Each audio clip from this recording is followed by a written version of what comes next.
Hi, I'm Ravi Shankar.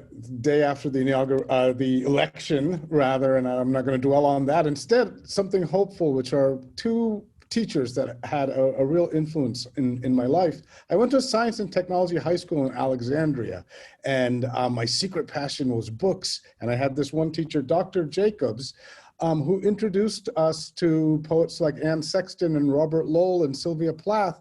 And when I did these writing exercises, saw some potential in me and gave me outside reading. And she was really instrumental in helping me develop. And I also want to mention a professor that I had at the University of Virginia, where I went actually to study engineering. My father is an engineer and I was good at math and science, but still poetry was always my passion. And I had the great good fortune at UVA to work with Rita Dove and Greg Orr and Charles Wright. But the professor who really had the most impact on me was a poet, a very fine poet in her own right, Lisa Russ Spaar.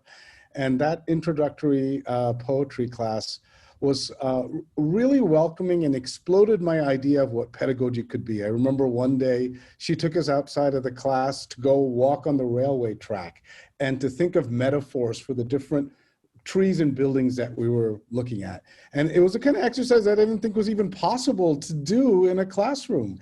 And her kind of care and attention to my work and to the work of all of the students was really nurturing and absolutely instrumental in my development as a poet. So thank you so much to both Dr. Jacobs and Lisa Russ Spaar.